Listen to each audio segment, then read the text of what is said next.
nossa irmã Evé para fazer oração nessa manhã.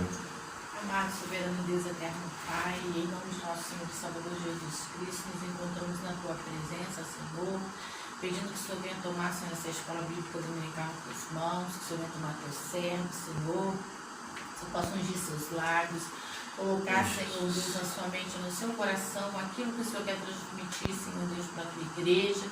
Que o Senhor venha, Senhor, preparar os nossos corações para recepcionarmos a Tua palavra nesta manhã. Porque nós te pedimos e te agradecemos em nome de Jesus. Amém. Amém. A lição, primeira lição do trimestre, a lição de hoje, dia 4 de junho de 2021, tem por título a Ascensão de Salomão e a Construção do Templo. O texto áureo diz: E não podiam ter-se em pé os sacerdotes para ministrar, por causa da nuvem, porque a glória do Senhor encher a casa do Senhor. Está em 1 Reis, capítulo 8, versículo 11. A verdade prática diz: o pedido de sabedoria feito por Salomão a Deus aponta para a maturidade espiritual que Deus deseja para seus filhos. A leitura diária da semana que se passou se encontra em Tiago, na segunda-feira, Tiago, capítulo 1, versículo 5, onde diz que Deus concede sabedoria àqueles que pedem. Da terça-feira, Provérbios 2, 6, a sabedoria provém do Senhor. Da quarta-feira, Salmo 37, 30, o homem justo profere palavras sábias. Quinta-feira, Colossenses, capítulo 4, versículos 5 e 6, falar com sabedoria produz melhores relacionamentos. Sexta-feira, Tiago 4, 6, Deus não compactua com os orgulhosos. Sábado, Provérbios 29 e 23, a pessoa que se afasta do orgulho será honrada. A gente está fazendo a leitura bíblica em classe, que está em 1 Reis, capítulo 4, versículo 29 ao 34, capítulo 6, versículo 1 e também do versículo 11 ao 14. Eu vou estar lendo o primeiro versículo, os irmãos o segundo e assim sucessivamente. 1 Reis 4, 29 diz assim: E deu Deus a Salomão sabedoria e muitíssimo entendimento e largueza de coração, como a areia que está na praia do mar. E era a sabedoria de Salomão maior do que a sabedoria de todos do Oriente e do que toda a sabedoria dos egípcios. E era ele ainda mais sábio do que todos os homens, e do que Etã, israelita, e do que Emã, e Cacol, e Darda, filhos de Maol, e correu o seu nome por todas as nações em redor. E disse 3.000 provérbios, e foram os seus cânticos 1.005. Também falou das árvores, desde o cedro que está no Líbano até o hisopo que nasce na parede. Também falou dos animais e das aves e dos répteis e dos peixes. E vinham de todos os povos a ouvir a sabedoria de Salomão e de todos os reis da terra que tinham ouvido da sua sabedoria. 1 Reis 6, versículo 1 diz assim: E sucedeu que no ano 480, depois de sair os filhos de Israel do Egito, no ano 4 do reinado de Salomão sobre Israel, no mês de Ziv, este é o segundo mês, é o mês segundo, Salomão começou a edificar a casa do Senhor.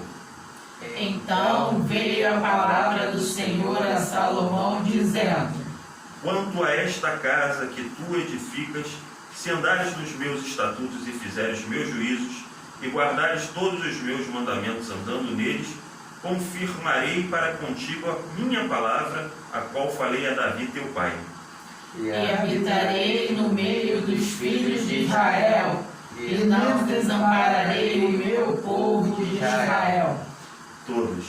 Assim edificou Salomão aquela casa e a aperfeiçoou. Bom, hoje a lição vai falar sobre sabedoria. Tem que acompanhar ali para ver se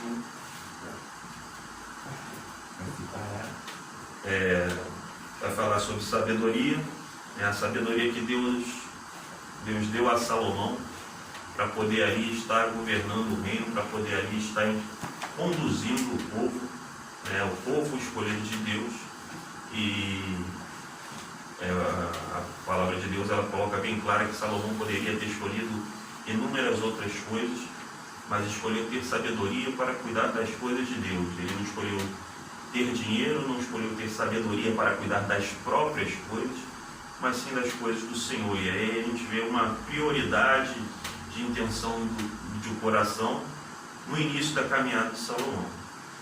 No início da caminhada de Salomão, a intenção do coração dele, a prioridade era cuidar das coisas de Deus, né, com excelência.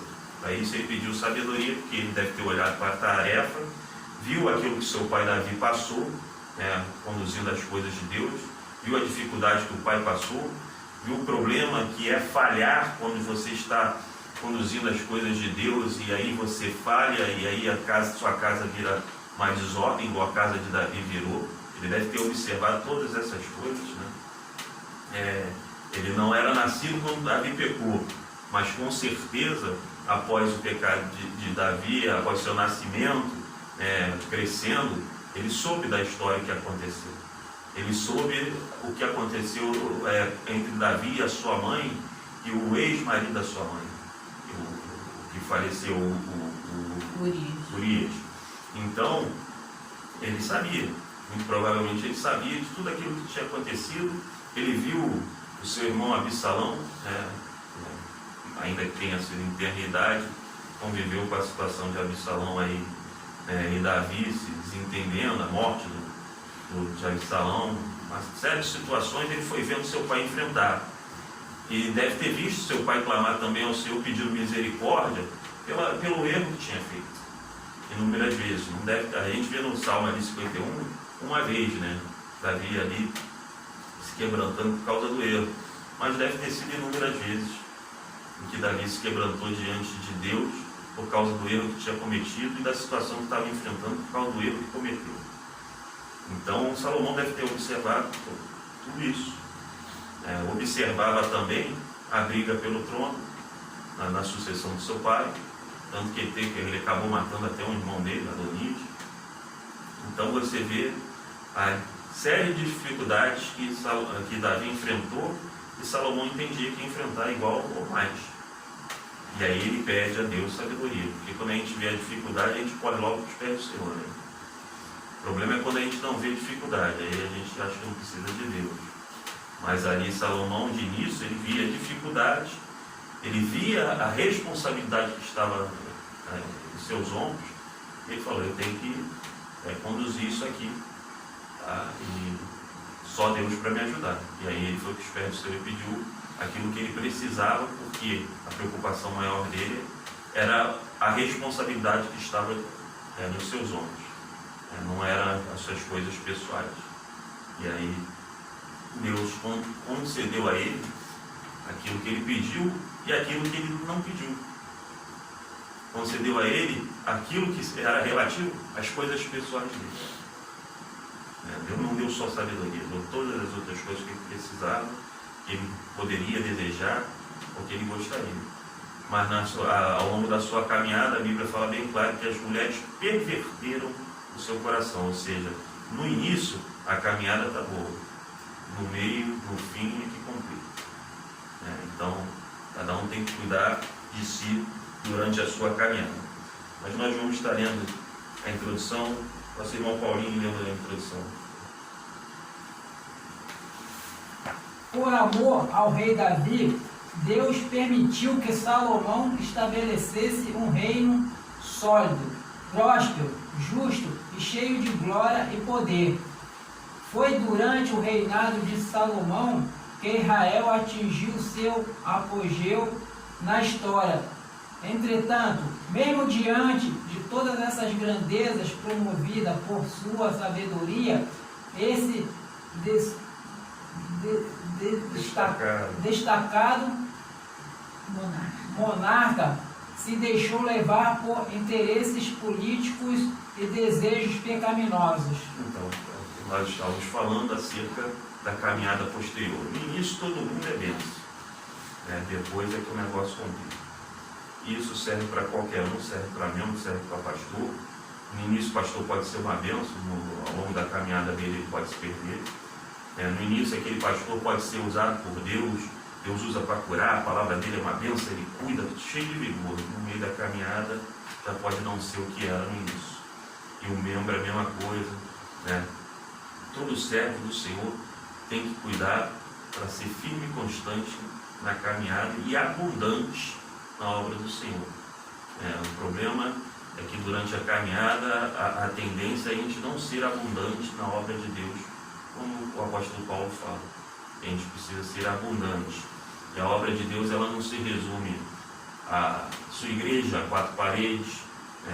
A obra de Deus é onde quer que Deus te levar, você faz a obra. É assim que funciona.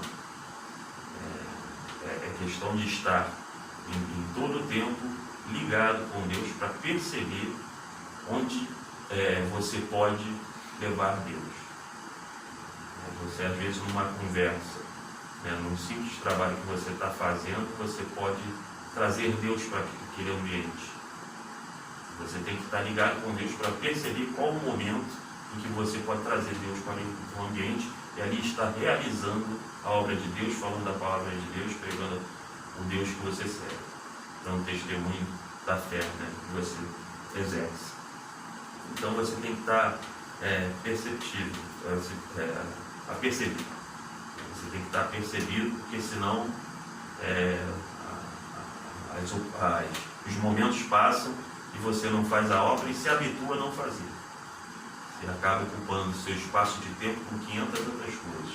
Aí ocupa com passeio, ocupa com entretenimento, ocupa às vezes até com estudo, porque tem gente que tem por prazer de estudar, por prazer de estudar, ocupa com 500 coisas. Tá? Ocupa com trabalho, tem gente que também gosta de trabalhar, e Deus ele vai ficando de lado, e Deus passa a ser a visita que você faz no domingo, no final de semana. Isso acontece. E nós precisamos nos policiar acerca disso. É uma luta constante, não é fácil, mas é uma luta constante e nós precisamos lutar. Nós estamos aqui nessa manhã lutando. Não é fácil, a luta nunca foi fácil. Nossa irmã Arideia, lendo o tópico 1 inteiro, os seus subtópicos também, por favor. A sabedoria de Salomão, a virtude de Salomão. Antes mesmo de receber a sabedoria como um dom divino, Salomão já apresentava alguns traços dessa virtude, pois ao ser inquirido por Deus quanto a qualquer pedido que quisesse lhe fazer, o grande rei escolhera a sabedoria, do que se depreende o quanto já era sábio. Ora, se fosse ganancioso, pediria dinheiro. Se fosse orgulhoso, pediria glória. Se fosse vaidoso, pediria muitos dias de vida. Se fosse vingativo, pediria a morte dos inimigos. Mas de que adiantariam todas essas coisas se lhe faltasse a sabedoria? Salomão teve um elevado senso de prioridade ao pedir a Deus a coisa certa.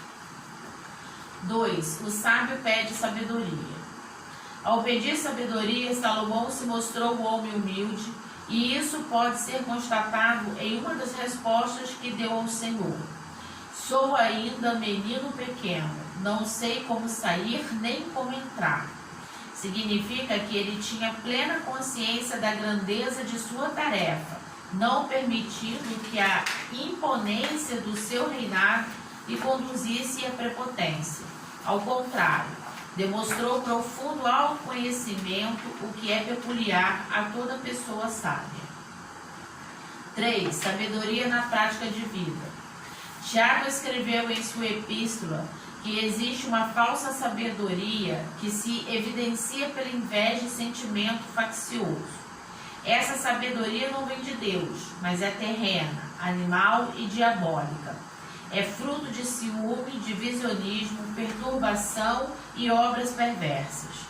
No entanto, o apóstolo asseverou que se alguém não tem sabedoria, peça a Deus, que a todos dá liberalmente. As características desta virtude que vem do alto são a pureza, a pacificação, a prudência, a benevolência, a misericórdia, os bons frutos, a imparcialidade e a sinceridade. Então, esses três tópicos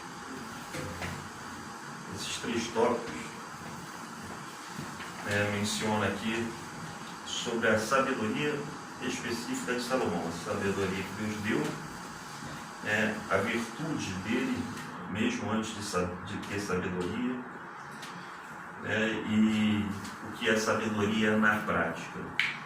Você vê que Salomão tinha um comportamento, vamos dizer assim, teve um comportamento naquele momento altruísta, vamos dizer assim, reconhecendo seus próprios erros, reconhecendo seus próprios pecados, suas limitações, sua necessidade, e ali ele fala: eu preciso de sabedoria. E isso é uma sabedoria prévia que ele tem, isso o texto da revista diz, uma sabedoria prévia que ele possui, em que ele tendo essa sabedoria, ele exerce essa sabedoria pedindo mais sabedoria. É como aquele investidor que multiplica dinheiro, né? Ele tem um dinheiro, e o que ele faz? Com o dinheiro que ele tem, ele faz com que aquele dinheiro alcance mais dinheiro. E Salomão, com a pouca sabedoria que tinha, fez multiplicar aquela sabedoria, indo até aquele que podia multiplicar a sabedoria dele, e conceder mais sabedoria a ele. Você vê esse comportamento em Salomão, e ali ele estava assumindo uma responsabilidade, e toda responsabilidade ela também vem com algumas, eu não diria regalias, eu diria uma palavra para isso, também não é direitos, mas algumas concessões. O rei, ele tem autoridade, ele pode exercer essa autoridade em benefício próprio ou não. E aqui o texto fala que ele poderia até ser conduzindo a prepotência, mas ao contrário disso, ele demonstrou profundo autoconhecimento. Quando fala de autoconhecimento, eu lembro daquela passagem da ceia, onde o apóstolo Paulo ele fala: examine-se o homem a si mesmo e beba deste cálice, coma deste pão. Então, a pessoa que tem autoconhecimento é uma pessoa que vive em constante exame de si própria. Ela olha para si e vê: eu tenho esse problema, eu tenho essa inclinação, eu tenho esse mau desejo, eu tenho esse mau comportamento, e está tudo bem acerca disso? Não. Eu preciso controlar, eu preciso domar. Porque tem gente que fala assim: eu faço isso mesmo, e não se importa. Eu sou assim, e não se importa. O Paulinho falou que eu sou assim, eu sou mesmo, e não se importa de ser assim. Eu vejo tal programação, eu sei que está errado, mas eu gosto. Eu sou assim, e não se importa de ser daquela maneira. Nós não podemos ser assim. Nós precisamos sim ficar incomodados pelo mau comportamento que nós temos e fazer conforme o apóstolo Paulo fazia quando ele via que tinha uma atitude que não era correta. Miserável homem que sou. É como se você ficasse insatisfeito consigo mesmo e tivesse raiva de si mesmo.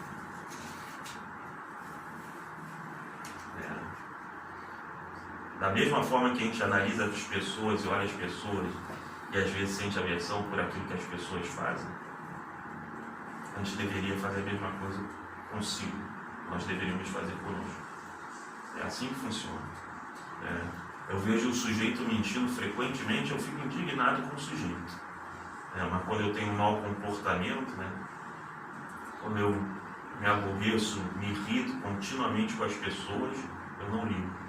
Eu falo: eu sou assim também. Já está conformado.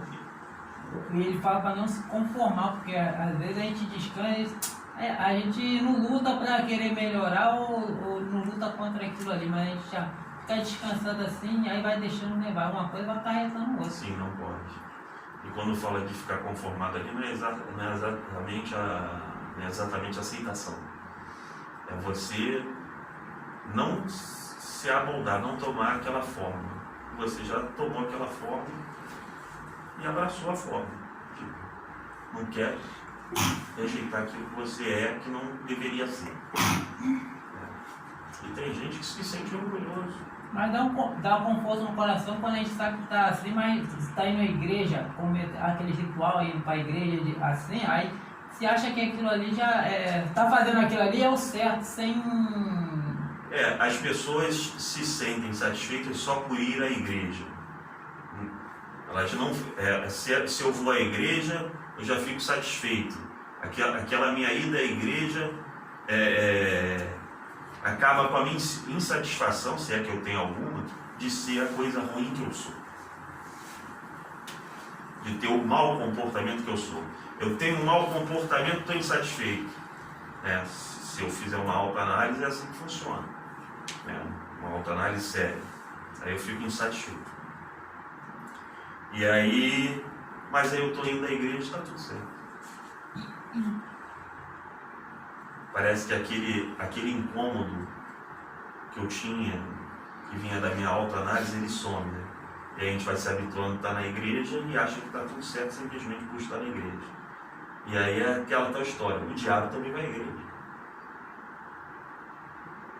Se no livro de Jó o diabo foi até a presença imediata de Deus, acho que ele não vai à igreja? Senta em banco e ainda ensina também.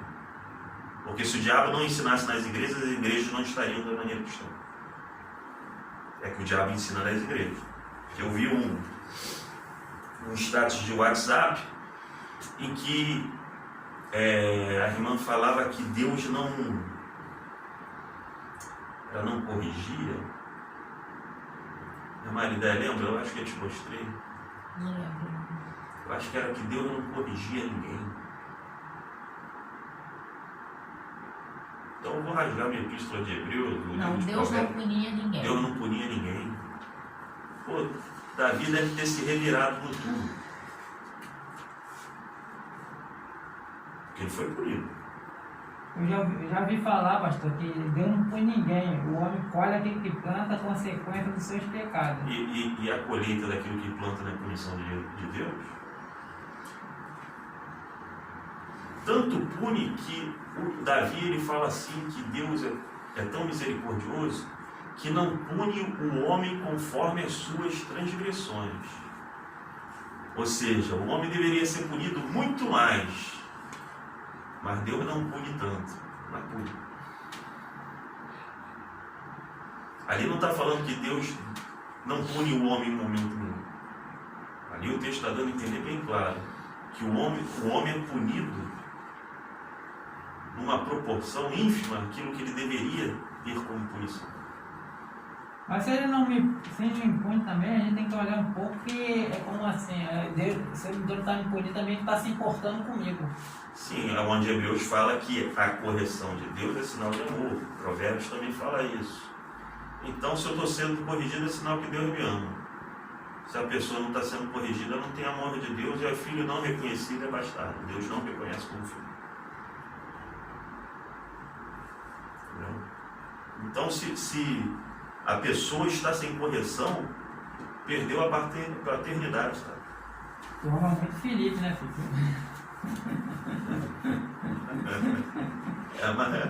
Mas tem gente que não pode ser amado, não. Tem gente que não pode ser amado, não.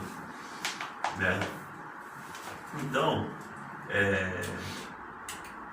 Deus ele trata de outra forma. E aqui no terceiro subtópico ele fala acerca de vários comportamentos gerados pela sabedoria do alto, não a terrena. Ele vem falando pureza, pacificação, prudência, a benevolência, a misericórdia, os bons frutos, a imparcialidade, coisa que não existe hoje. Não existe. Uma situação, minha reação é indevida. Não adianta. Conseguiu? Então eu lembro muito disso, dessa questão das ações e reações. Os bons frutos não podem ser somente nas ações, tem que ser nas reações também. A minha reação tem que ser diferente da minha ação? Não, tem que ser igual, tem que produzir bom fruto. Tá? Então, se eu socorro, eu estendo a mão, né? Na minha ação está tudo bem. E aí quando pisa no meu pé, como é que funciona? Ontem eu estava conversando com a Mariana, ela me falou uma coisa que acho que a mãe dela ensinou para ela, eu achei muito interessante, que eu nunca tinha ouvido, que ela estava falando justamente sobre fruto, né? Ela falou assim, mas ninguém pensa que a gente, quando vai plantar alguma coisa, a gente planta uma semente pequenininha, tanto para o bem quanto para o mal. Mas quando a gente colhe, o fruto está 3 ou 4 vezes maior do que o tamanho da semente. Então, quando a gente colhe tanto algo bom ou ruim que a gente plantou, a gente já colhe numa proporção bem maior. Então, se for ruim, bem pior. Sim. Se for bom, bem melhor. Né? Eu achei muito interessante. Sim. Mas isso acontece. Diferente das ações. A ação não funciona dessa maneira. A ação tu planta e às vezes dá fruta alguma. Tá? Porque a ação ela pode ser em terra infértil. Você planta com uma determinada pessoa ou num determinado lugar, aquela terra pode ser infértil e não dá em nada. Mas a reação você está plantando em si mesmo. E você é terra fértil. A reação ela vai dar fruto. Se reagir errado. Estou te dando sempre oportunidade para isso, quando andar o dia todo comigo. Dá pra melhorar qualquer dia desse e melhor. Melhor. Tá? E bater, espancar. Mas vamos ler o subtópico 2. Nosso irmão Felipe lê o subtópico 2 todo, com os seus subtópicos. A consolidação do poder. Subtópico 1. A glória do reino de Salomão. O reinado de Salomão não apenas se tornou amplo em termos territoriais, mas foi firmado, estabelecido em paz e justiça. O povo de Judá e Israel tinha tanta fartura e vivia em tão boas condições que podia até festejar e se alegrar. Todos os governos, quando administrados sob essas premissas, se tornam duradouros, trazendo ao povo paz e segurança. Subtópico 2. O orgulho precede a ruína. Infelizmente, até mesmo os homens mais sábios estão sujeitos à queda quando deixam de temer a Deus e entram por caminhos tortuosos. Os desvios de Salomão foram chegando aos poucos, à medida que fazia pequenas concessões em seu coração, estabelecia acordos e conchavos políticos que deterioraram sorrateiramente seus valores espirituais. Salomão enganou a si mesmo pela ganância e pela sede de poder que deixou invadir seu coração. Todavia, é importante destacar que isso não aconteceu no início do seu reinado. Essa degradação de valores começou conforme Salomão permitia que pequenos desvios assumissem proporções gigantescas. Então, é a questão da caminhada. E lembrei do pastor Adilson também de novo, que ele fala, ninguém cai do dia para a noite. A pessoa vem caindo ao longo do tempo. Já ouvi falar isso. Tá? Ela vem caindo através desses pequenos deslizes, vai caindo, até que vem a concretização da queda. Tá? Não é do dia para a noite. Então, ser firme e constante é uma necessidade do crente. Tá? Nunca achar que tá bom, sempre querer melhorar. Você nunca tá bom. Eu nunca estou bom. Mas tem gente que acha que já tá bom. A pregação que tá bom demais, eu falo assim que o pecado que habita em mim, porque tá sempre ali querendo aflorar, Tem um querendo... hino aí, agora, liberta-me de mim. Então, mas o ser humano, ele acha que está sempre bom. Ele pode falar que não, mas nas atitudes dele, você vê. Eu vou dar um exemplo meu. Eu acho que não preciso estudar para a escola bíblica para dar aula. Eu já acho que está bom. Aí eu cometo um deslize, É Deus me mostrando, ó, não tá bom. A autoconfiança também é um... Maldito é o homem que confia no homem e faz do seu braço a sua força para a sua salvação. É assim que a Bíblia diz. Então, no comportamento da pessoa, você vê que a pessoa ela já acha que está bom. Ontem, eu e o Felipe fomos num ensaio em que a maioria ali sabia que não estava bom, porque a maioria não tocava no instrumento há muito tempo. O problema é quando começa a achar que está bom. Aí começa a ensaiar ali, vai acertando o hino, aí começa a achar que está bom. Quando chega no final, o negócio fica ruim, porque acha que está bom. Se não se policiar,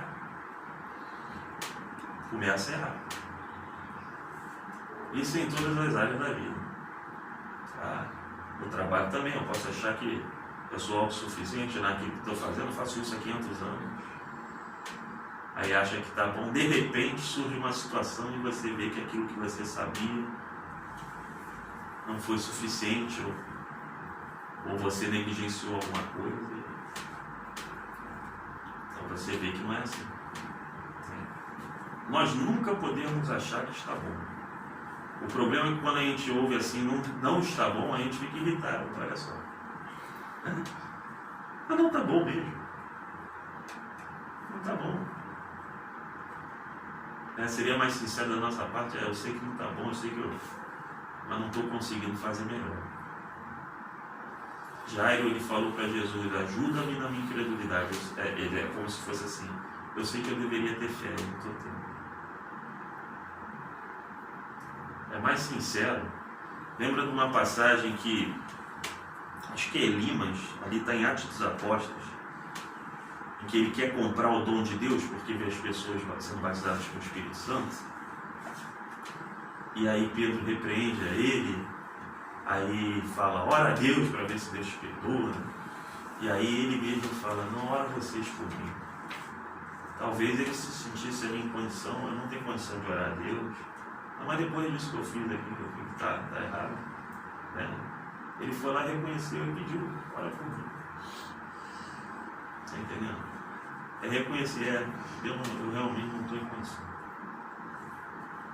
Eu não estou em condição.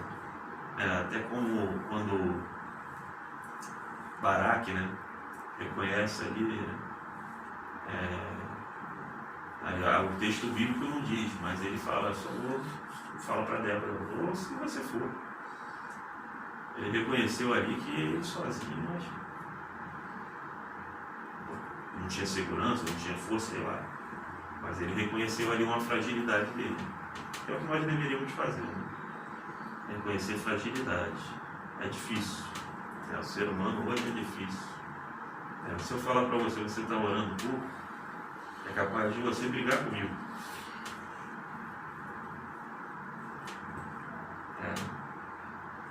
Ao invés de pegar e falar, eu não estou conseguindo orar. Se alguém falar para mim que hoje eu estou orando pouco, eu vou falar, realmente, estou orando quase nada. Realmente. Então, mas tem gente que se ofende. Ultimamente o povo se ofende muito por causa do celular.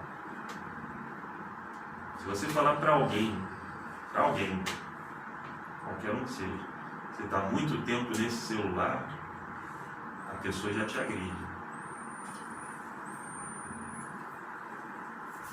A pessoa te agride. Então isso é muito complicado. E isso é uma raiz de orgulho, Se você deixar crescer,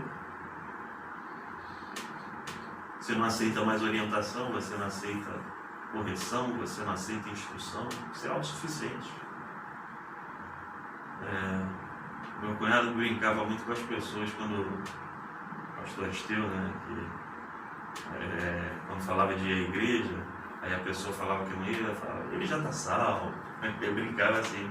Mas a pessoa parece que tem esse comportamento, Aí dá para virar para a pessoa, não, já está salvo, não precisa. Não precisa de instrução, não precisa de orientação, não precisa de igreja, não precisa de nada. Já está salvo. Né? Parece que a gente já está salvo. Quando o apóstolo Paulo ele menciona que, quando ele se avalia, ele fala: olha, eu não perdi a salvação, mas também eu ainda não consegui chegar no final, não conquistei. Não que eu já tenha alcançado. Se você vê esse comportamento, que aí está dentro de uma daquelas características atrás que nós lemos no tópico anterior, no subtópico 3 do primeiro tópico, que é a prudência. Hoje o crente é o ser mais... Já era na época de Jesus, a ponto dele falar: os filhos das trevas são mais prudentes que os filhos da luz. Hoje, então, com incentivo, a coisa piorou. E hoje se incentiva a imprudência no meio dos crentes. Imprudência, tudo aquilo que não presta, né? O Filipe estávamos conversando com um irmão em que ele falou que no passado, os crentes do passado, eles não iam à igreja para obter bens materiais. O foco também inverteu. O foco das coisas inverteu. E aí, invertendo esse foco, gera uma série de problemas. O temor da pessoa que está ligada assim, que ele faz uma coisa assim, ele fala assim: "Ih, vai ter consequência grave por causa disso". Sim. Não é no espiritual, que ele deu tipo legalidade ou inimigo. Mas tu fala assim, É o tem princípio um que da pensa, sabedoria. tem um que está descansado, ele nem imagina, não pensa na consequência que vai ter sobre aquela atitude dela. Tem uns que já pensam: "Meu Deus do céu, vacilei, ou vai para O misericórdia". temor do Senhor é o princípio da sabedoria. Perdeu o temor. Mas não tem seguidor relado? Sim. Não está nem descansado, não tem Tem, consequência, mas não. a Vou fazer minoria- isso e não vai. Mas a minoria hoje não pensa. Mas quem tem família, pastor, acarreta a família toda, Sim, de repente, mas de olha acordo só com... como é que funciona. O crente virou um ser impulsivo. Ele não tem mais domínio próprio. Aí você vê que o espírito está longe. Né? Porque domínio próprio quem dá é o espírito, é o fruto do espírito. Se você não o tem, está longe do Espírito Santo. Né? Então, se você não tem domínio próprio, você passa a ser impossível. Você se irrita, explode, né? Você gasta demais, fala demais, se entrega às vaidades, às futilidades, porque isso tudo está na carne, é impossível. Se entrega aos prazeres. O que mais crente hoje é fútil. As irmãs fúteis e os irmãos gananciosos. Os irmãos hoje só pensam em dinheiro e as irmãs em ser dondocas, a princesa da barca. É isso que se pensa. Ninguém está pensando em céu. E o irmão falou lá, começando com a gente, falou dos crentes do passado, não. Eles iam simplesmente por causa de Deus. Então o foco vai mudando, você vai tendo problema. Você vai tendo problema. Não tem como. Você vai tendo problema e você acha que não precisa de correção. Porque a carne domina você. Isso é fácil, ela sempre domina a pessoa, o ser humano.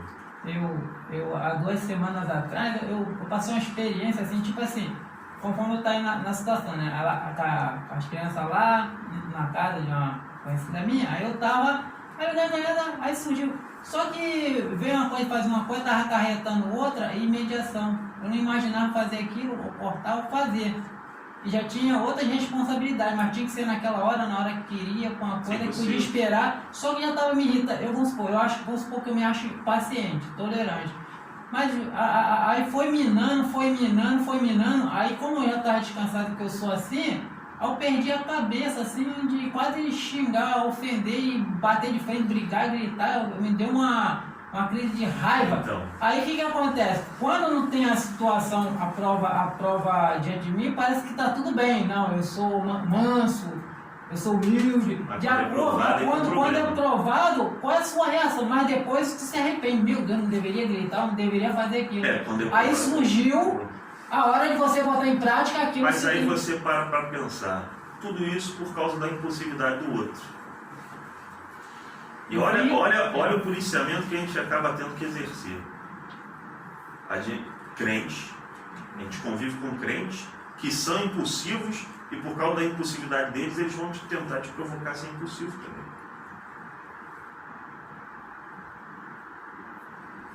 É isso que acontece. Se os crentes fossem igual no passado, um não estava aborrecendo o outro, perturbando o outro, sendo pedra de tropeço para o outro. Mas não é assim que funciona, né? Mas Inclusive a Bíblia condena isso. o quê? O crente Sim, cara, que tem provoca o outro, que é. Aonde? Acho que é Tiago que fala, né? Que quando que você diz que ama teu irmão e aborrece o teu irmão, Quando ali você aborrece, ali é sentido de odiar. Não é aborrecer de chatear, tá? Então chatear a gente pode, né? É questão de tradução. Toda pessoa que você falar para ela o defeito dela, você vai chatear. Fala para alguém que está cerca do celular, você vai chatear. Ué, mas eu acho que ele não estaria ali se não fosse. Não é esse o sentido do texto do aborrecer. Não é esse sentido do chatear. Então ele tem que ir no original para saber o que é. É odiar. A maior parte das vezes que está aborrecer na Bíblia é nesse sentido de odiar. Por isso que o outro texto fala. Tiago especificamente. Não é Tiago, isso. João. Por isso, o outro texto diz que aquele que aborrece seu irmão é homicida. Não lembram dessa passagem? Ali não é aborrecer de chatear, É o quê? é de odiar. Tá? Todo aquele que odeia seu irmão. Sim. Mas tem que ter um motivo para odiar, pode ser chateação, não pode? Não, lembra que Jesus ele fala que aquele que se empoleriza contra o seu irmão sem motivo é réu de juízo. Isso tem Mateus lá no sermão do monte. Então, sem motivo. Certo? Mas a gente não está falando de ser sem motivo, a gente está falando com motivo. Sim, então, com motivo você tem algumas anuências. Você pode até se aborrecer, né, como diz aborrecer, se chatear, se empolerizar, mas não se põe o sol sobre a vontade. Então, voltando à questão aí do aborrecer, você vê aqui Jesus falando, se você se polerizar sem motivo, você vira réu. Réu é alguém que é passivo de acusação. Mas o fato de eu me irar, me polerizar contra alguém, ainda que com motivo, não me dá aval para poder ir lá e executar o sujeito. É onde que Jesus ele fala para amar o inimigo, da outra face. Mas a minha pergunta não é essa, a minha pergunta é em relação a essa passagem. Bom, Porque se eu procuro aborrecer o Paulinho, eu estou errada.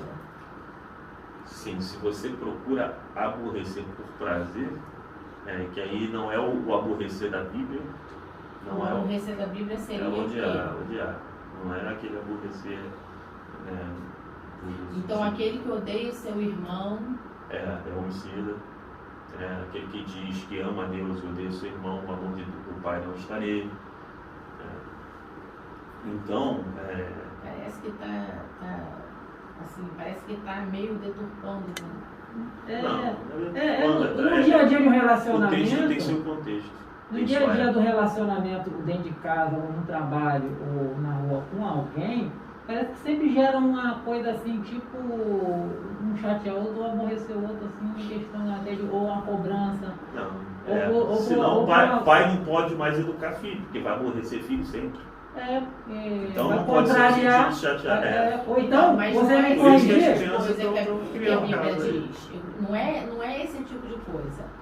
Ali, quando eu leio, eu entendo aquele que procura sempre estar perturbando o irmão, Não. aquele que procura Você sempre entende errado. estar né?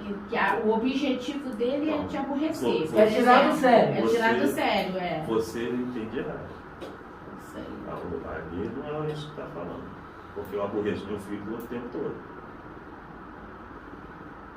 Eu perturbo o tempo todo. É por isso que os pais estão entendendo. Esse entendimento, lembra da sabedoria, de falar que sabedoria que é demoníaca? Tem entendimento que também não é de Deus, não. Tá? Que impede a correção. Por isso que os pais hoje não corrigem filhos. Porque o entendimento hoje, que você tem que... Não pode maltratar a criança, não pode fazer isso, não pode fazer Mas não é aquilo. isso que eu tô falando, Sim. não. Não pode fazer isso, não pode fazer aquilo. E eu não posso trazer esse entendimento para o meu relacionamento com o irmão.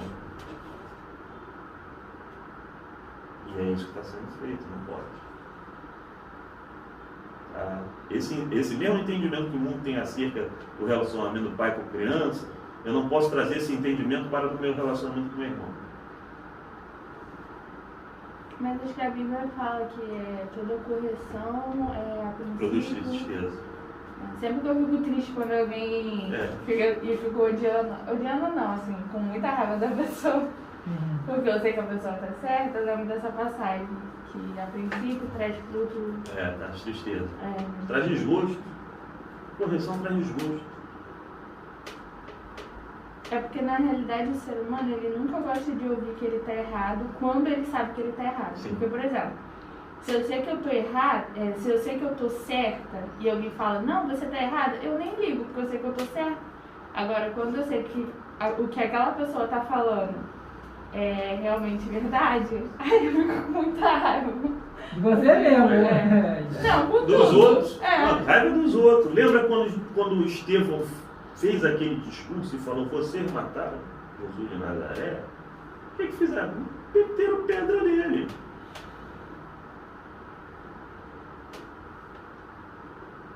Teve uma hora também que Jesus ele fez um discurso, pegaram pedra para atingir Jesus e Jesus saiu no meio da multidão. Então quer dizer que Jesus ali está errando, está pecando, porque está aborrecendo? Viu como o entendimento está errado? Está vendo como o entendimento está errado? Jesus perturbou uma série de pessoas. Elias chegou a ser chamado de o perturbador de Israel. Então quer dizer que Elias está errado? Viu como o entendimento não pode ser o entendimento mundano que está por aí?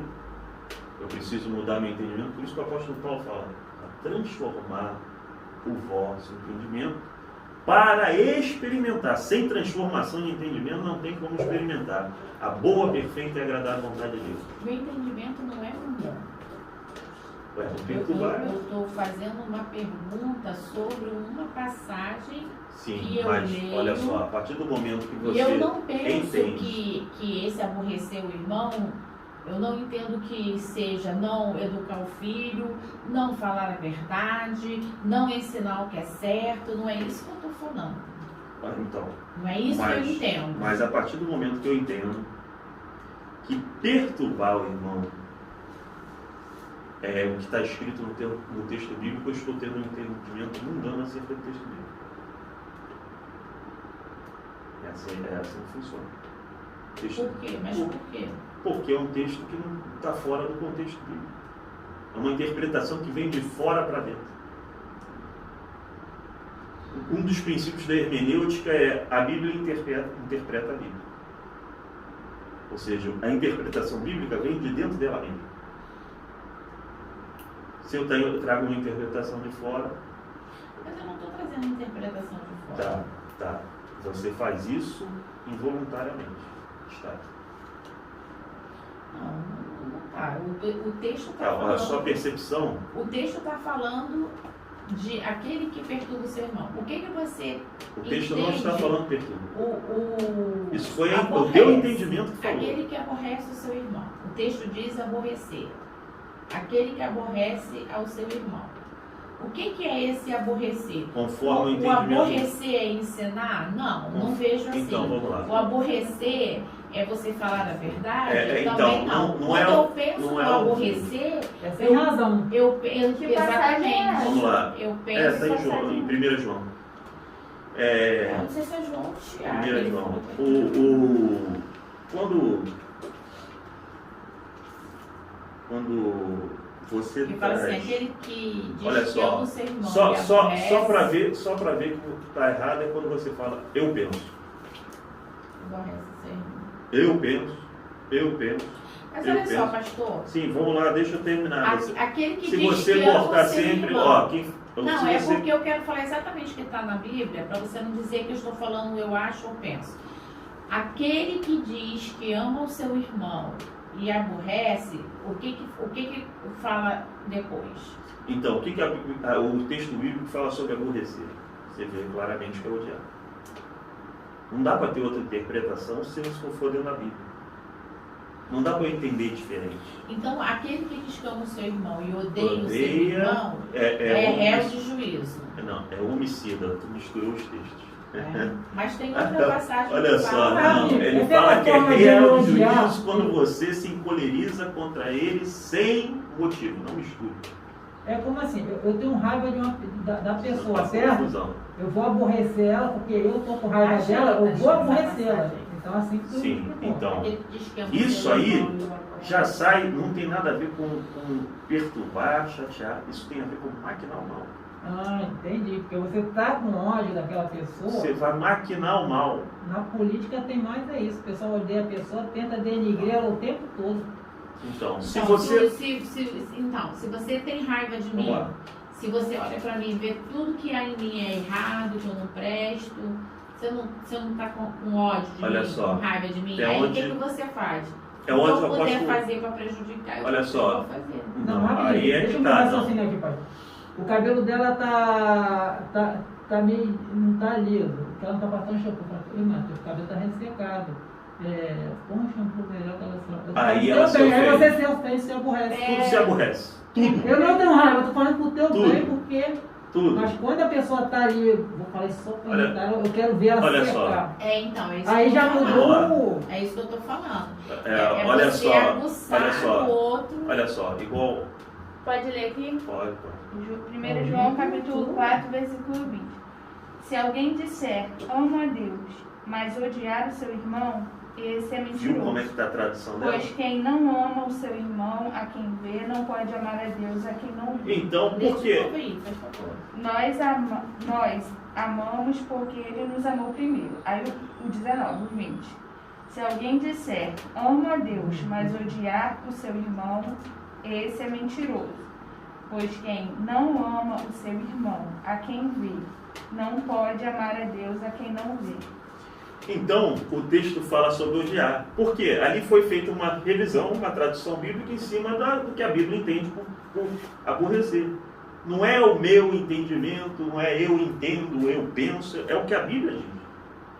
A Bíblia interpreta a Bíblia. Não existe, dizem que assim, a pessoa crítica destrutiva e construtiva, não existe, acho que eu já ouvi falar assim no debate. As outras falam, não, essa minha crítica é construtiva para você e tem a destrutiva, tem esse lado? Não, olha só, Crítica é crítica. a crítica Vamos é falar. crítica, É. independente da intenção. A crítica ela vai trazer uma resposta diferente para você que pega ela. Depende de quem recebe. Né? Por exemplo, se você falar, Felipe, essa pose que você tá fazendo, tu tá muito estranho. Depende de mim, entendeu? Se eu vou olhar, eu vou falar assim, não acho que tá estranho. Ou então eu vou olhar e vou falar, pô, realmente tá estranho, vou mudar a pose. Entendeu? Depende de quem recebe. E a pessoa pode estar estranha e achar que não está. Justamente. Eu fiz Visto um os móvel homens que se lá, vestem de mulher. eu fiz um móvel lá com as cores, né? Aí o Felipe foi e falou assim pra mim, pô Paulinho, se você não botasse aqui do lado, mas botar só na frente no tampo, ia ficar mais interessante, ia ficar mais assim. Aí eu, pum! Aí eu aceitei. Sim. E é o que eu vou fazer. Tem gente que não. Lê com teus 5 minutos de Tá lista. reclamando do meu trabalho. Tem gente que reage diferente. Então a crítica depende de quem recebe. Certo? Tranquilo isso? Tranquilo. Nós vamos ver ler o subtópico, Não, tópico o 3. tópico 3. Tópico 3. Thalita, dê pra gente o tópico 3, a construção do templo e os subtópicos dele. A consolidação do poder. Não, a Não. construção do tá. templo, terceiro tópico, subtópico 1, 2, 3. O nobre propósito de Salomão. O propósito de Salomão na construção do templo foi muito nobre: edificar uma casa ao nome do Senhor, meu Deus. Nisso, se percebe que havia pureza no coração do sábio rei de Israel nos primeiros anos de seu reinado. Na construção do templo foram empregados diversos materiais de altíssimo valor, tais como cedro do Líbano e muito ouro. Todo o templo foi revestido de ouro. O lugar santíssimo teve as paredes, o teto e o piso revestidos de ouro puro. Salomão quis demonstrar seu imenso amor a Deus, edificando-lhe uma morada de altíssima qualidade e excelência. 2. O Templo do Espírito Santo. Essa visão de Deus centrada no templo é uma forte característica do Antigo Testamento. Mas, com a redenção do homem efetuada por Cristo na cruz do Calvário, a morada de Deus passa a ser o próprio homem regenerado. E é nesse lugar que deve haver riqueza e beleza, porque o Espírito de Deus habita nele. Subtópico 3. A glória do Senhor. A glória do Senhor se manifestou no templo, depois de pronto, em duas ocasiões especiais. A primeira foi quando os sacerdotes levaram a arca para o lugar santíssimo. A glória foi tanta que eles não puderam permanecer de pé para ministrar os serviços sagrados.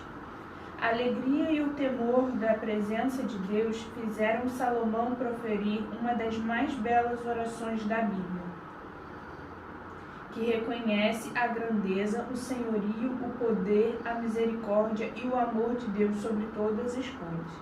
A segunda ocasião que a glória do Senhor se manifestou foi quando Deus respondeu a Salomão na inauguração do templo. Desta vez, além da glória, desceu também fogo do céu e consumiu o holocausto e os sacrifícios. Então, aqui fala da construção do templo. É interessante que quando fala da construção do templo no primeiro subtópico, fala acerca do empenho na construção em que os melhores materiais foram utilizados. Certo? Houve uma dedicação muito grande na construção, na edificação daquele templo. O subtópico, o segundo, já fala do templo do Espírito Santo, que a Bíblia diz que nós somos o templo do Espírito Santo. E aí, se a gente começar a meditar nos dois subtópicos, nesses dois primeiros subtópicos, nós vamos ver que a gente deveria ter o mesmo zelo, né, a mesma dedicação que se teve na edificação desse primeiro templo feito por Salomão, a gente deveria ter na edificação do templo do Espírito Santo hoje, que somos nós. Não se buscou ouro, Salomão não fez um esforço para trazer madeira do Líbano, Filipe até leu acerca de maçonaria, acerca de Heron, né? Então foi lá, buscou as madeiras para construir o templo, investiu de ouro. Houve toda uma dedicação, todo o esforço, todo o empenho para a edificação do templo do Senhor. Assim deveria ser a gente na edificação do templo do Espírito Santo, que somos nós hoje. E nós não fazemos isso. Eu não faço. Eu deveria fazer mais. Não faço. Os irmãos deveriam fazer mais. Não faço. A verdade é essa. Mas pelo menos essa consciência deveria estar dentro da gente. Aquela dedicação lá atrás deveria ser a nossa hoje. A dedicação realizada lá atrás, na edificação do templo, deveria ser a mesma. Até na hora de ter um alimento que não é bom para o nosso corpo, até na hora de uma química, de um medicamento, alguma coisa assim mais ou menos que está dentro dele. Não está falando disso. Está falando de coisa espiritual, tanto que ele fala... Nosso tempo, pai. Está falando de coisas que o tempo não é nosso. É do Espírito Santo. Então o Espírito Santo, ele está preocupado com coisas santas. Tá? Não com coisas que trazem bem-estar. Não confundir isso. Porque quando o apóstolo Paulo ele fala aqui, nós somos templos do Espírito Santo, ele está, se eu não me engano, abordando ali na primeira epístola aos Coríntios, ele está abordando uma situação do sujeito se prostituir. E falando, não sabeis vós que quando se deita com a prostituta, você se torna uma só carne com ela? Você não sabe que são templo do Espírito Santo e que o Espírito Santo tem ciúme de vós? Ou seja, ele está tratando, falando ali bem claro, o cuidado do templo do Espírito Santo é com relação a pecado. Mas não estou falando nessa área não, pastor. Quando tu falou aquela coisa anterior, ele trouxe o cedro do Líbano, aquela coisa, Sim. devemos colocar qualquer coisa. Aí, o que acontece? Se eu sei que pinho, aquele madeira de caixote, ele não dura nem 2 anos. Ele cria o cupim, parece que é como se fosse passar um requeijão no pão. Eles gostam muito. Então, o que acontece? O cedro do Líbano, cedro é uma madeira que ela dura, porque quando a gente corta o cedro, ele amarga tanto, na nossa boca tem que botar máscara, porque ele é amargo. E o cupim não gosta dessa madeira, por causa disso. Por isso que o cedro é uma das madeiras que eu estiga há 40 anos atrás. As pessoas escolhiam logo, vai ser cedro, vai ser cedro. A pessoa pedia para ser um móvel sendo de cedro. Então, o que acontece? Quando eu fiz a conotação também no nosso tempo, alguma coisa assim, trazer Pra coisa durar boa. mais. Para ser Então, saúde, para ser Não saúde, porque aqui está tratando coisas espirituais. de coisa espiritual, de coisa que fere a santidade. A fé e a santidade. Cuidar do templo do Espírito Santo é evitar coisas que ferem a santidade. Por isso que a ali... saúde física também. É Não, o que eu estou falando. fere santidade, saúde física. Não, pastor, o que eu estou falando de coisas de alimento. Mas não é o que o texto está falando. Aham. Quando fala de templo do Espírito Santo, é acerca de coisas que ferem a santidade. Tanto que quando Paulo ele usa esse termo, ele está falando com relação ao pecado. Não sabeis vós que quando vocês dormem com uma prostituta, vocês estão se tornando uma só carne com ela. Ele está falando de pecado. Ferir santidade. Porque o povo santo é um povo separado. Separado do quê? Do pecado. Quando é que o templo deixa de ser santo? Quando peca.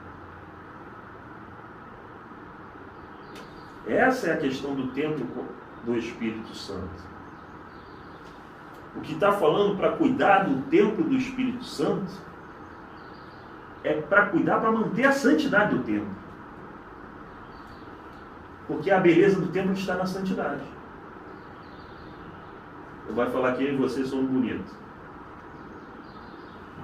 Pois é, então não é assim que funciona. Agora, a santidade de Deus que pode habitar em nós por causa do Espírito Santo que habita, isso resplandece.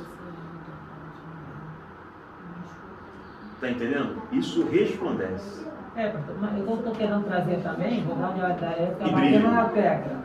Eu estou falando também, em Bíblia também, nós temos o nosso corpo em questão de pensar bem quando a gente vai ingerir algum alimento, alguma coisa também. Mas não fere a santidade.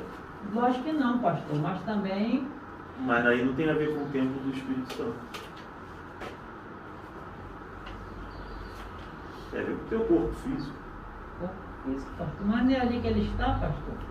No corpo Eu físico. posso- Mas eu tô entendendo Não o que nesse ele tá falando. sentido. Porque se eu não cuidar do meu corpo físico, e no caso, o corpo físico é o Também, templo mas do não estou falando Espírito pra Santo, fazer as duas coisas o juntas. templo do Espírito Santo vai estar Não, manqueira. aí eu vou para Mateus 6. Jesus falou para não se preocupar com essas coisas. Com que é a vez de comer, com que é a vez de vestir. E começa a falar da existência das coisas e do cuidado de Deus até com as aves do céu. É realmente isso que Deus está falando, para ter cuidado com o povo? Mas naquela época não tinha fast food, pastor. Não. Mas Delivery. Está entendendo que Mas não tem mas relação? Mas isso é muito, Você tá entendendo que não tem relação? complexo, porque você, por exemplo, você está cuidando da sua saúde. Assim, o que não tem a ver com o templo do Espírito Santo. Você está cuidando do teu corpo físico. Sim, mas se você não cuidar do seu corpo físico, que no caso ele Aí. é o templo, você vai deixar ele manco, pô. É igual Se eu Olha tenho só. uma vida de 10 anos de bebedice, fumando, Mas me aí drogando, você está ferindo a santidade o tempo todo. Olha só. então, mas Quando o cara, fala de templo do Espírito Santo, mas o cara que faz é acerca dieta, da academia, manutenção da corre, santidade do templo. bebe água. é, Então, a manutenção ele, do seu corpo ele físico. vai. Tá, e ele pode não ter santidade nenhuma. Com certeza. Então não é templo do Espírito Santo. Não, Olha só. eu tô falando em Se fosse questão assim, se fosse assim, Deixa- isso também serviria para o ímpio. Não está falando de corpo físico, porque o ímpio usa corpo físico, cuida do corpo físico, idolatra o corpo físico, cultua o corpo físico, né? Cuida do corpo Então físico, nós que é uma somos beleza. templo do Espírito Santo espiritualmente. Sim, aqui é linguagem espiritual, né? Não é o corpo físico em Nós si. temos que cuidar da santidade para que ele habite. Sim, para que E ele não habite. do nosso É corpo isso aí. físico de motor, Não, o parte corpo motora, físico vai. visão, olfato. Não, isso vai. Claro que a progredir gente de tem qualquer que jeito. cuidar do nosso corpo físico, por quê?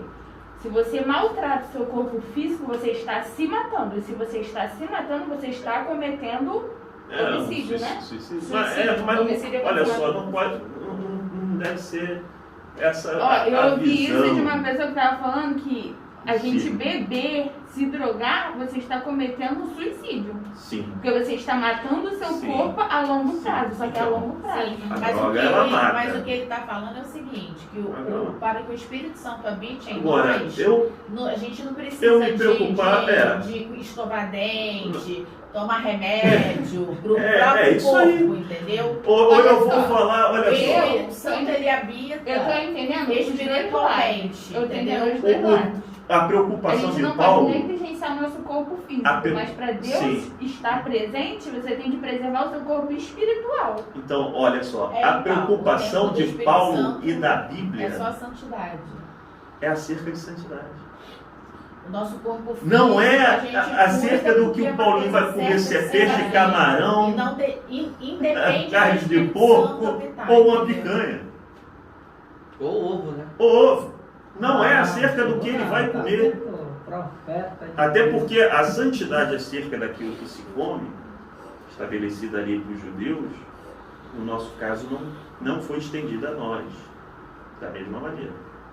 Eu tenho consciência que eu tenho uma gastrite. Eu vou tomar Coca-Cola, coisas ácidas. Eu não vou.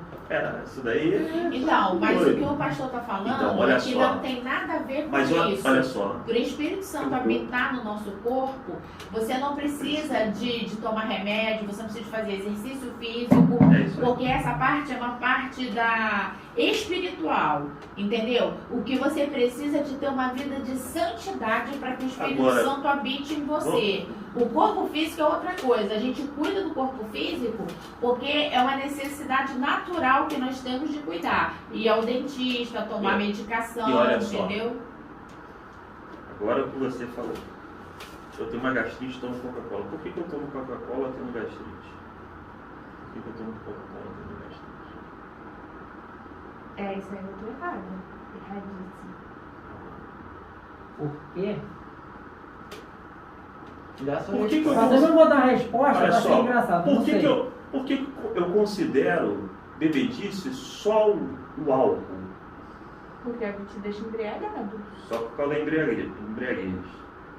Mas o açúcar não poderia embriagar a pessoa? Não tem diabético que é viciado em açúcar? É isso. O diabético ele não é viciado em açúcar, ele sente a necessidade, Sim. o corpo pede açúcar. Mas o vício vem daquilo que o Mesma corpo coisa, pede. O vício também é assim. O Se o cara não beber, ele vício, o fica vício, assim, o vício do sexo, o vício da comida. Tem gente que é glutão e não admite. Eu admito. Quem Quer ver se você é glutão? Se você não come, olha só, se você não come e fica de mau humor, você é glutão. Eu hoje já não fico mais de novo. Foi liberto. Então, Jesus liberta. Glória a Deus. Né? Aqui tem uma pinta. Tá entendendo? Tava mal-humorado. É sinal, Hoje eu já não fico é mais. sinal que eu tenho, o meu corpo está honrando por causa daquilo. Da mesma forma que do cachaceiro está honrando por causa do álcool, do viciado em droga. É que nem eu. Ontem eu É por isso que glutonaria é pecado. A Bíblia diz isso. E é obra da carne, e quem pratica tal coisa não entra no reino dos céus. É o que o apóstolo Paulo fala. E que não tem nada a ver com o Espírito Santo habitar, né? Com a santidade, no caso. Aí já fere a santidade. Já fere a santidade. Mas fere a santidade porque a Bíblia condena a glutonaria. Sim. Tudo aquilo, o que fere a santidade? O pecado. Pecado é o quê? Tudo aquilo que infringe a lei E de Deus. a glutonaria, a Bíblia diz que é pecado. Te leva a comportamento que não é para ter. É pecado. O que é embriaguez? É um comportamento indevido por causa da bebedice. O que é glutonaria? Comportamento indevido. Não, embriaguez é o excesso do álcool no seu sangue, Sim. no seu organismo. Sim, mas você se embriaga por causa do álcool. Tá escrito, não se embriagueis com vinho. Então, Sim, mas eu falei errado. olha Mas só só. rapidinho. A fala assim, Você colocou o glutão você- é assim. A glutonaria é assim, a pessoa comeu para satisfazer o seu físico. Aí depois ela continua comendo para satisfazer a sua vontade. Não. Mais ou menos assim eu vi Não. uma coisa de. Porque no caso da bebedice da Coca-Cola, o cara não tá embriagado, o cara é A viciado. pessoa. Então. É diferente. Mas todo o glutão é viciado. Porque eu posso me embriagar sem Pô, ficar... como é que você sabe se é viciado ou não? Quer ver se você é viciado em celular? Tenta ficar sem 3 dias. Você Três não sabe dias. 3 dias. 3 dias. Você vai ver se é viciado ou não. Certo? Eu sou na minha luta, mas Certo. graças a Deus, ontem então, pô, Você- sem televisão, você- sem nada. É. Fiquei em casa assim de noite, Tá não falta entendendo? nenhum. Eu quero ver o sujeito pegar e ficar lendo Bíblia o tempo todo, orando o tempo todo. É isso que é. Isso aí, uma vez eu vi uma pessoa inteligente, não sou eu não, uma E pessoa trabalhando. inteligente, falando assim que nós temos dificuldade em aceitar as consequências das nossas atitudes, sejam elas boas como ruins. Porque quando ela é boa, a gente coloca aquele resultado, a meritocracia, né, o mérito Sim. para mim. Sendo que, na verdade, às vezes tem vários outros fatores que contribuíram para aquela minha vitória. Sim. E quando eu É ruim, eu sou O derrotado, filho feio não tem pai. exatamente. Aí já é o terceiro. A culpa é da prova que estava difícil, a culpa é do meu pai que não me ajudou. Sim. Então, tem certas coisas pra gente, e aí falando dessa questão de celular, da questão de tudo aí que o pastor estava falando e etc., a gente tem que começar a colocar a questão, O que a eu fiz para situação. evitar também aquilo? O que eu fiz para Também. evitar? A situação, a gente tem que entender que nós somos o autor da situação, tirando, né, claro, a mão de Deus. Sim.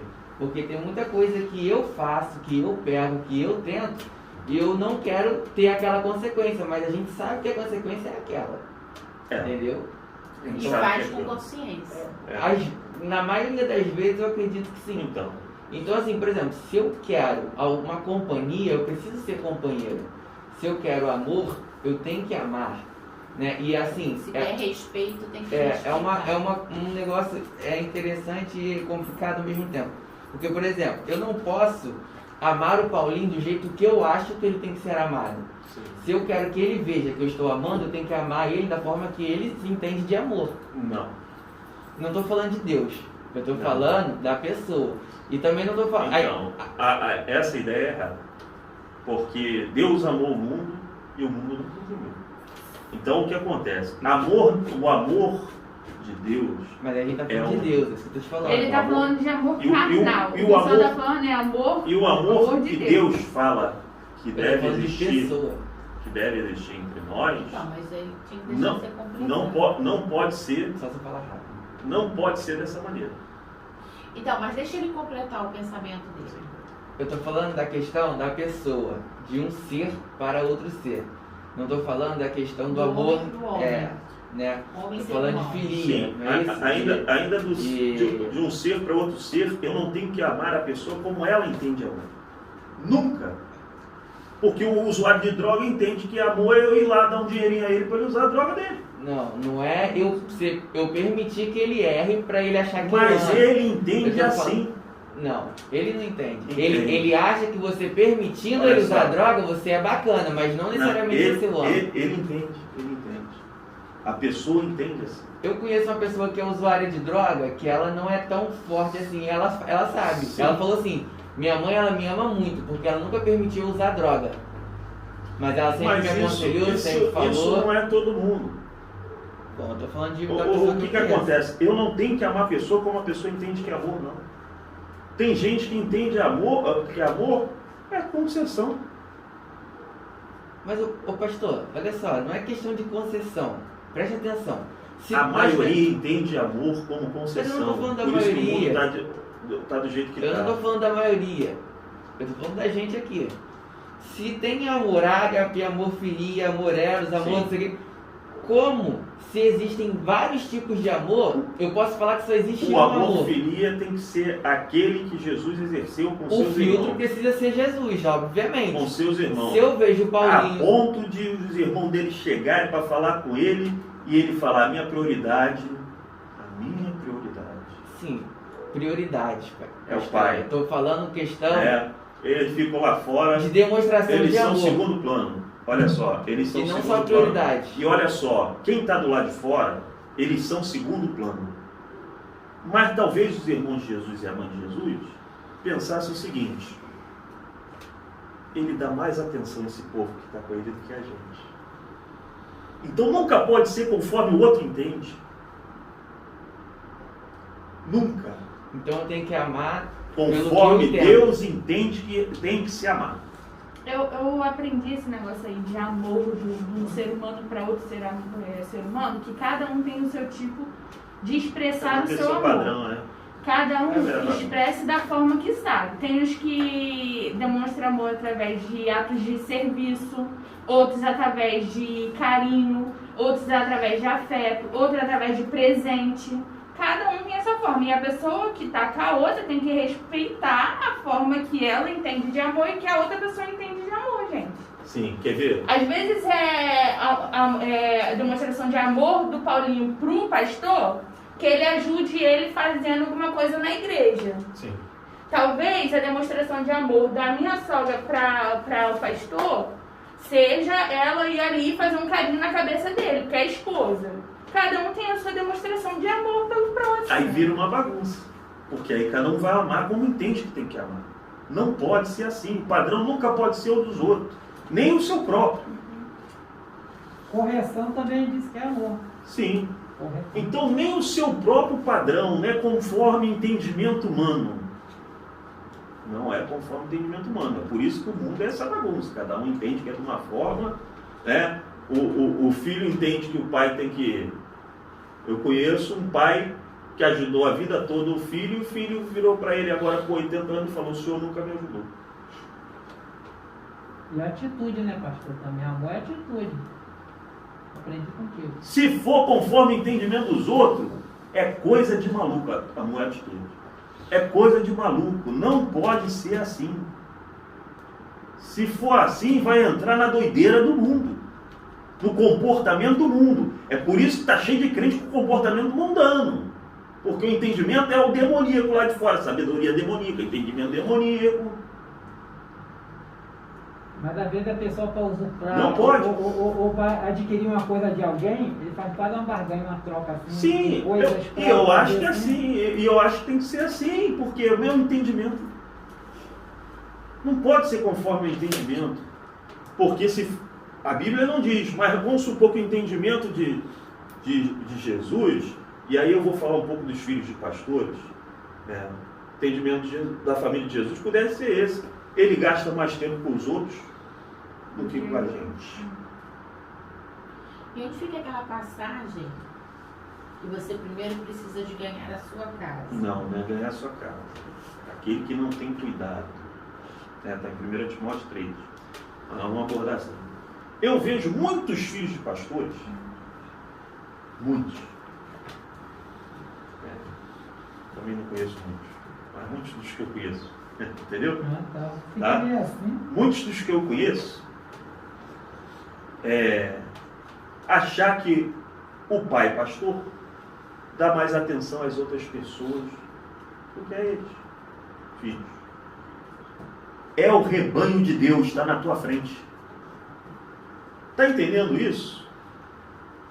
Jesus fez assim.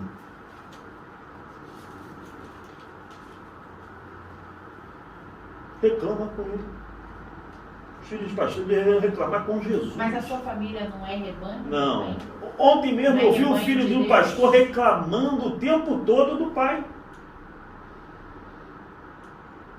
Como se ele fosse a melhor pessoa do mundo, e não é. Está entendendo como é que funciona? Eu vou ler aqui 1 Timóteo 3. Tratamento especial, né? Como fosse Não, e a igreja está na frente dele, é o rebanho de Deus. A igreja que eu digo, o organismo vivo, o corpo, as pessoas, está na frente dele como filho.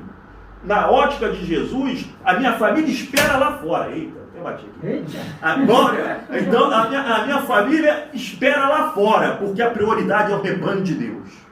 A diferença... Pode ler. A não ser que ele seja submisso e seja rebanho também. A não ser que ele faça parte do rebanho, mas se eles fizessem parte do rebanho, eles estavam lá sentados ouvindo Jesus. Não, é isso que eu quis dizer. 1 Timóteo, capítulo 3. Fiel é a palavra, se alguém deseja o episcopado, excelente obra ao mesmo. É necessário, pois, que o bispo seja irrepreensível, esposo de uma só mulher, moderado, sensato, modesto, hospitaleiro, apto para ensinar. Não dado ao vinho, nem violento, porém cordial. Inimigo de conflitos, não avarento. E que governe bem a própria casa, criando os filhos sob disciplina, com todo respeito. Pois, se alguém não sabe governar a própria casa, como cuidará da igreja de Deus? Então é governar. Bispo, Deixa ela pegar pra dentro. que o bispo não seja recém-convertido, para não acontecer que fique cheio de orgulho e incorra na condenação do diabo.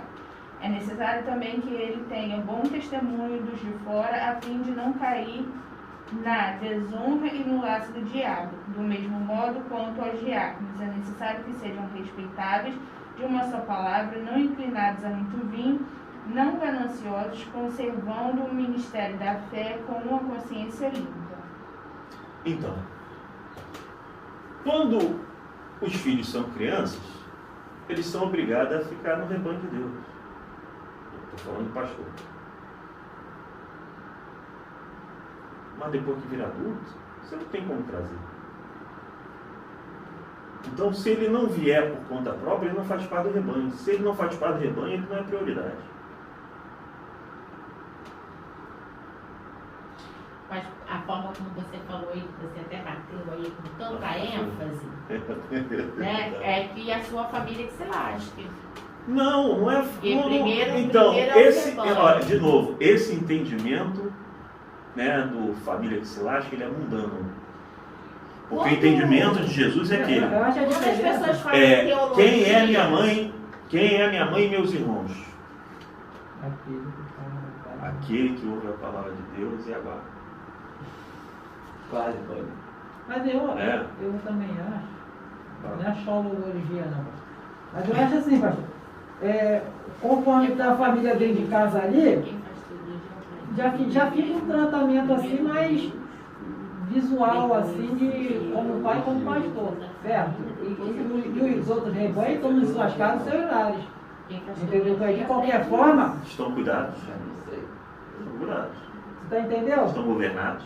Estão governados dentro de casa. Mas ali já está tendo isso, porque é o seu dever como supridor, o pai Já e o foi. pastor. Está Tem sendo uma coisa mais. cumprido. O Felipe já A casa acorda, está sendo governada. abre a porta dos quartos junto, você no corredor já se encontra. Ali você já está orientando, você já está analisando o que ele precisa, porque você já está muito próximo, você está tendo um convívio. Depois que ele casar e ficar aqui em Caxias, já vai ser um pouco diferente. Sim. Não vai deixar de ser meu filho. Ele vai ter os filhos dele. Mas também tem que Só botar que em prática. Ele aquilo que sendo você- o pastor da casa dele, ele tem que carregar os filhos como dele.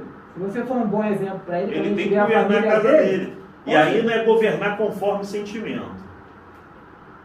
Tá? Esse aqui é o grande problema hoje dos líderes cristãos e do crente também. Não é governar conforme sentimento, porque governar bem, ali não está escrito que é conforme sentimento.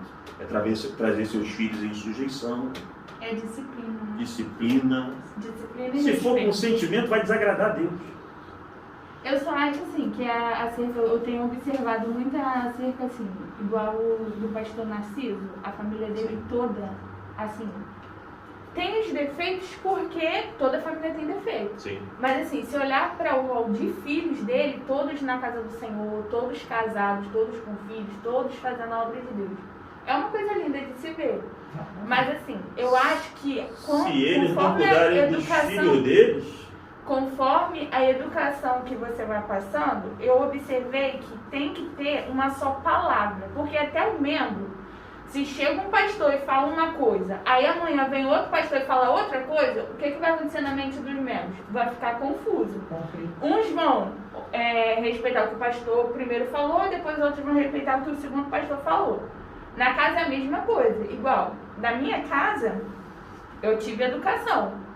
Só que assim, às vezes, por conflito dos pais e os pais não conseguirem entrar em um consenso do que é o correto, às vezes um fala, aí o outro fala outra coisa por cima e a criança ela fica confusa. Sim. E o adolescente já está confuso por causa do processo de crescimento que ele está e ele fica confuso. Aí o que acontece?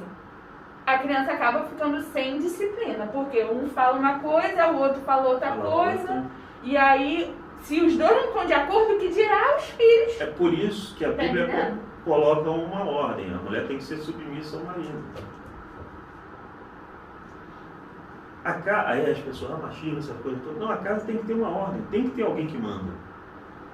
Aí, por exemplo, se não concorda, depois fala lá no culto, entre um consenso e passa o ensinamento. Porque se ficar aquela discussão, fica confuso. Então, da mesma forma, a igreja tem que ter alguém que manda. Por que não é a mulher, vamos supor, na coisa? Porque Deus não quis que fosse a mulher. Mas se Deus tivesse posto a mulher, tinha que obedecer. A casa tem que ter uma ordem. Não pode ser anarquia.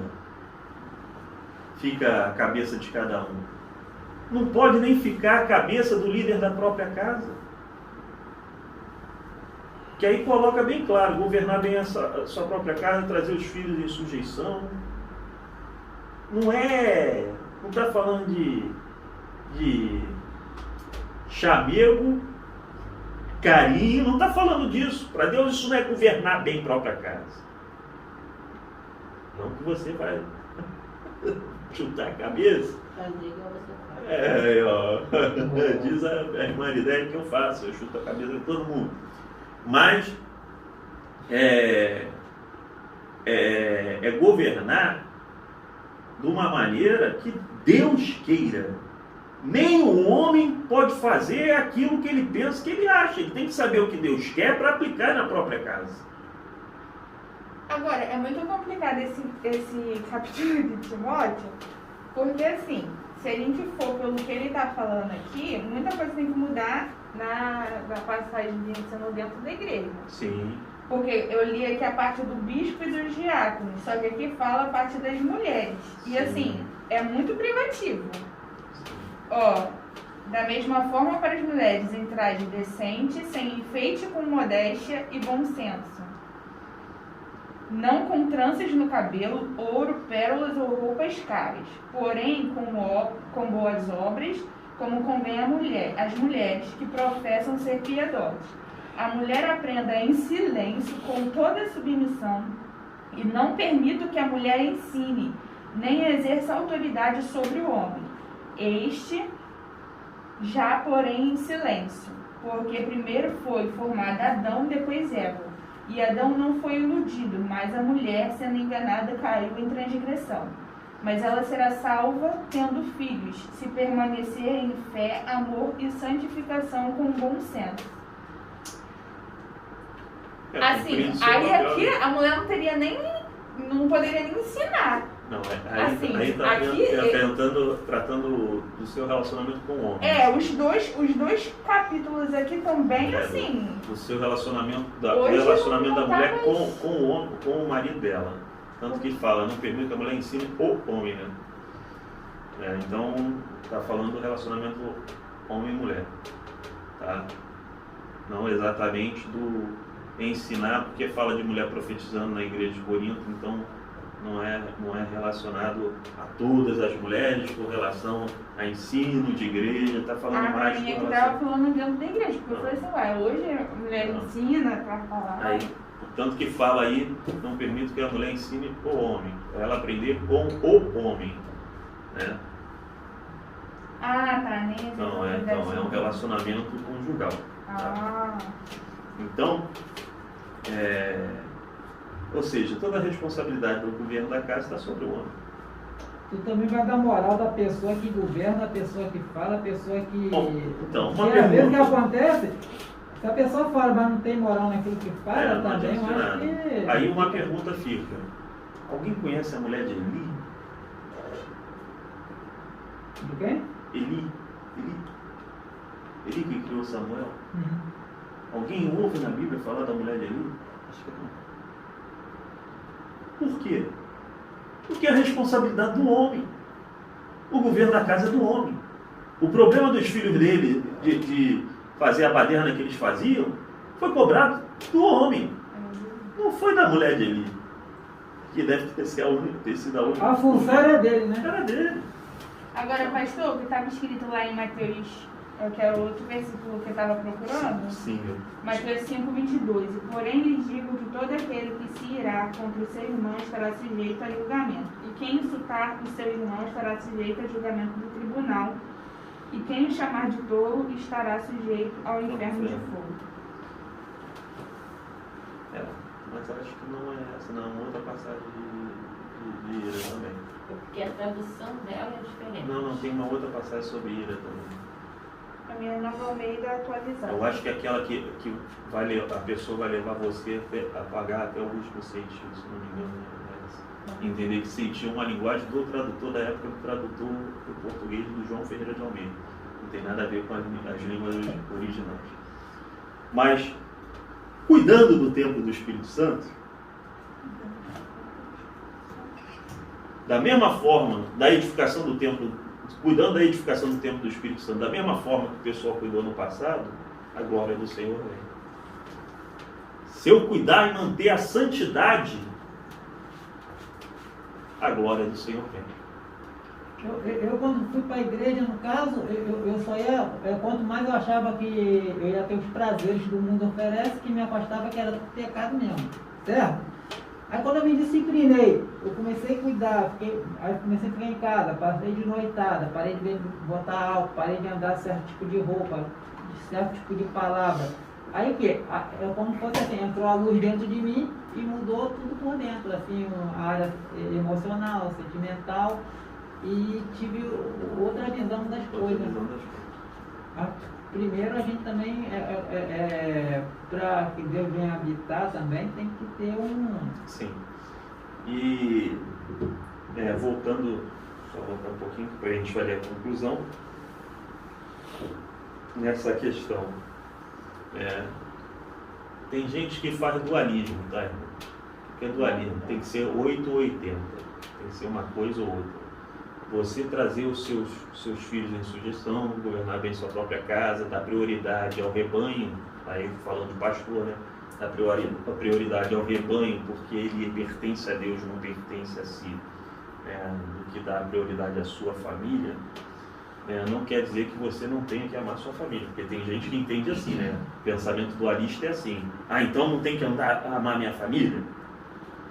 Então tem que matar todo mundo? Não é esse pensamento dualista, tá? Não é esse pensamento dualista. O pensamento é o quê? É prioridade. Se o meu amor pela minha família conflitar com os interesses de Deus, os interesses de Deus têm que vir primeiro.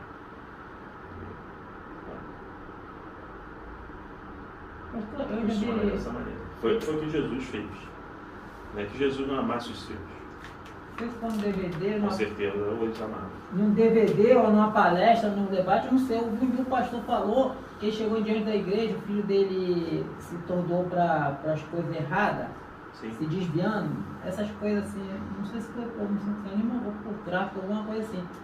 e ele só que ele não tinha moral, ou não tinha não sei o que para governar a igreja, porque tinha acontecido aquilo ali com o filho dele, e ele falou que ele abriu mão lá do pastorado dele para ele se dedicar a resgatar o filho dele. Ele disse que fazia coisas assim, que os filhos dele, de manhã assim, por exemplo, o filho dele estava doidão, não sei se estava na prostituição, aí ele, já adulto, aí ele foi e ia lá, tipo, buscar, ele fez tentar fazer, ele lutou pelo filho dele, então mas ele abriu mão da Então, do vamos falar rebanho. de relacionamento pai e filho adulto. O filho pródigo. Você vê o pai ir atrás do filho? Você vê o pai implorar para ir junto com o filho? Você vê o pai implorar para o filho ficar? Você não vê nada disso. A casa do pai, você vê o pai abandonar a casa para ir resgatar o filho? Você não vê isso. Então, o pai continua governando a casa e governando bem. O filho é que seguiu o rumo dele. O que não pode é o filho ficar dentro de casa vivendo dissolutamente. Você lembra que o filho saiu e foi viver dissolutamente? O que não pode é o filho ficar dentro de casa vivendo dissolutamente. E nem pode o pai abandonar a casa. O pai tomou conta da casa. A casa estava funcionando bem. Tudo funcionando. E você vê que quando o filho cai em si, ele fala que na casa do pai, a casa funcionava tão bem que na casa do pai, até o servo vivia melhor do que ele estava vivendo. Ou seja, tudo funciona bem. A casa está sendo bem governada. Ele quis fazer a vontade dele. Ele quis fazer a vontade dele. O pai, o que ele falou quando o filho voltou para o irmão? Ele estava morto. O pai tinha o filho como morto. Não tem que ficar sofrendo, não morreu. Mas Deus é poderoso para ressuscitar. A alegria do pai é porque ele estava morto e reviveu. O pai não falou, eu tinha esperança que ele voltasse, eu vivi todo dia indo lá na porta para ver se ele aparecia, sofrendo por esse filho. Não, eu já tinha dado como morto. E ele reviveu. Eu nunca vi pregação falar assim, como tu falou, não. Detalhes que às vezes eu não São detalhes que as pessoas não param para pensar. Eu achei até bonito que ele fez assim, então. O dia que o filho reviver, você se alegra. Mas não pode se viver em função de filho morto. Esse homem foi viver em função de um filho morto. Ele largou a casa Ele também para viver em poderia. função do filho morto. Isso que ele fez também pode ser que ele também, até a vida dele, a vida eterna dele, corria risco, ele deixou de fazer a coisa de Deus, porque às vezes a pessoa, se não governa bem a tua casa, aí ele estava trazendo um pouco esse negócio. Poxa, eu não... Como é que eu vou me responsabilizar por isso? Por exemplo, a Carla hoje ela frequenta uma igreja totalmente avesso àquilo que eu prego. Minha filha. Quando ela vai numa igreja em que eu sou conhecido, eu falo com ela, ó, vá conforme se você estivesse comigo.